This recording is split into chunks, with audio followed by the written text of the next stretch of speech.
Soru şu: başlangıçtaki şevk ve gayretin kaybolması, yerini bir takım ferdi ve içtimai arızalara bırakması çok sık sık karşılaşılan durumlardan olduğuna göre bir mümin hizmet ömrü birkaç seneden ibaret midir?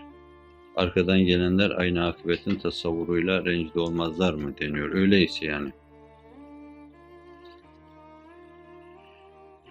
Evet, soru anlaşılıyor herhalde. Belki meselelerimize aşina olmayanlar hemen anlayamayabilirler. Bir hizmet başlatılırken henüz bir imtihana tabi tutulma olmamış ve sonra ülfet ve ünsiyet gelip varımızda taht kurmamış.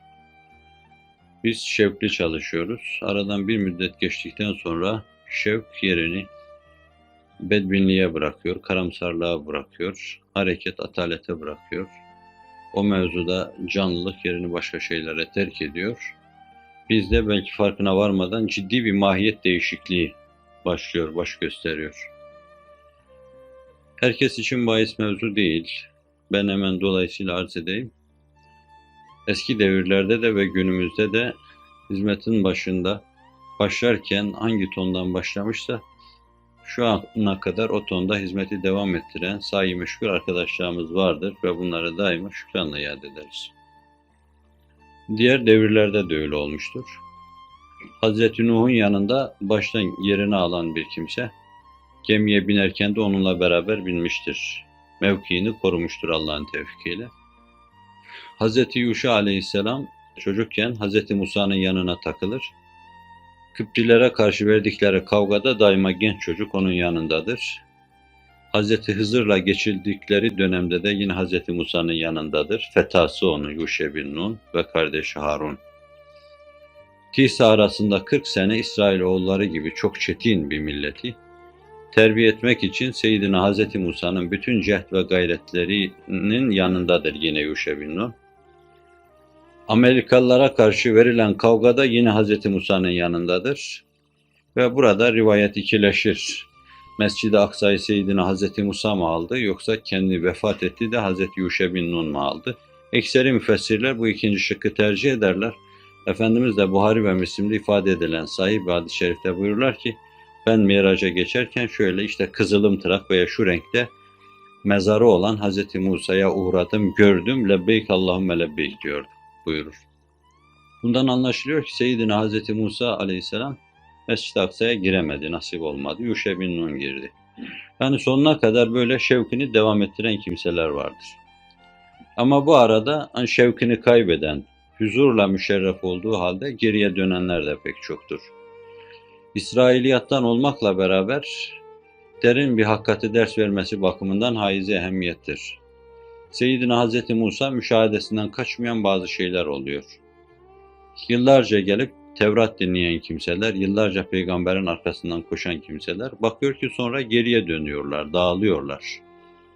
Dünyaya ait şeyler yani faniyat-ı zailat onları kandırıyor, kendi sinesine cezbediyor ve bağrında eritiyor. Görüyor ve dilgir oluyor bundan. Her gün yığın insanın gittikleri yoldan geriye döndüklerini görüyor. Ve bu inkisarını biraz iftisar mahiyetinde, Cenab-ı Hak'tan mahiyetini öğrenme mahiyetinde soruyor. Ya Rabbi diyor, nasıl bir insan seni bilir, seni öğrenir de sonra geriye döner. Diyor ki ya Musa onlar gerçekten beni bilenler değil, gelirken yoldan dönenlerdir. Böyle yolda dökülüp dönenler pek çoktur. Bunlar karşımıza çıkan tehlikelerin bazılarını arz edeyim. Ya tamah ile geriye dönerler, ya makam mansıp sevgisiyle geriye dönerler. Ya karşılarına dev gibi bir korku çıkar geriye dönerler, bırakır geriye dönerler. Ya temperverlikle, cesetlerinin esiri olmalarıyla, kalp ve ruhlarını maddiyat altında ezdirmekle geriye dönerler. Veya buna benzer mülahazalarla geriye dönebilirler insanlar. Ve bunlar hak yolunda yürüyen insanın karşısına çıkan, insana hücum eden faktörlerdir. Bu hizmet Allah'ın tevfik ve inayetiyle ihlas esasları üzerine kurulmuştur. Sadece ve sadece Cenab-ı Hakk'ı hoşnut etme esasları ele alınmıştır. İhtimal ki samimiyet ve ihlasla bu yolda yürümeyenler dökülecektir. Medine-i Münevvere için Efendimiz kir demişti. Yani bir körüktür. Onun karşısına konan demirler, pasları eriyecek, berraklaşacaktır. Medine pisleri kabul etmez buyurmuştu. İhtimal ki imana ve Kur'an'a 20. asırda hizmetin altına giren kimseler, ihlaslarını koruyamayanlar zamanla elenecek ve döküleceklerdir. Bunun önüne biz geçemeyeceğiz hafizanallah. Yalnız Rabbimizden niyaz eder, dileriz. Rabbimiz bir adımlık dahi hizmeti, imana ve Kur'an'a hizmeti sebkat etmişse ayağını kaydırmasın, muhafaza buyursun.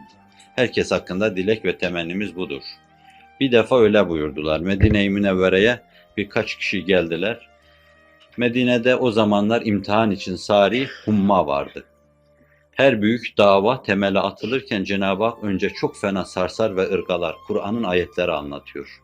Ta ham ruhlar içine girmesinler.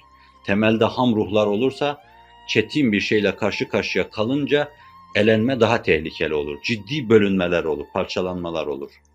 İşin bünyesini esasda teşkil edecek insanların dönmeyenlerden olması için çok sık sık eleme olur. Onun için beyin yapıcı da der ki çok eleneceksiniz. Haslar hamlardan ayrılması için, altın gümüşten ayrılması için çok elenmeler olacaktır. Hafizanallah, Allah o elenmede kalburun altına geçmeden korusun. Onlar da öyle geldiler Medine'ye. Sonra da bir hastalığa tutuldular, Medine humması.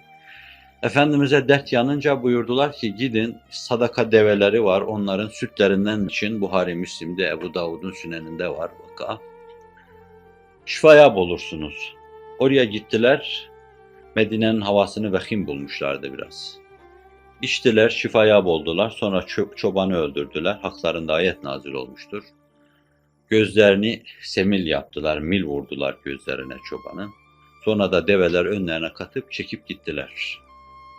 Vakadan Efendimiz haberdar olunca buyurdular ki Medine kir gibidir, körük gibidir tıpkı. Nasıl demirin, bakırın isini, pasını siler temizler öyle, Medine'de pisleri öyle temizler bünyesinden atar. Ancak burada temiz olanlar kalacaktır. Ahir zamana ait bir hadisi şerifte de aynı şey tekrar edilir. Her davada böyledir ve bunun önü alınamaz.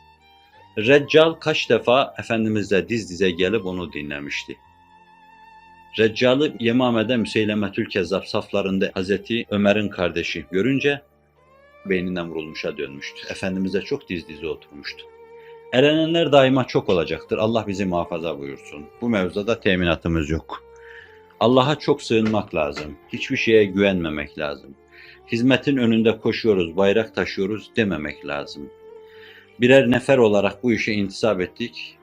Geleceğe ait bir mühimmat deposunu bekliyoruz. Rabbim sağlam ellere teslim edeceğimiz ana kadar bizi takatımızın fevkinde imtihanlara tabi tutmasın demek iktiza edecektir.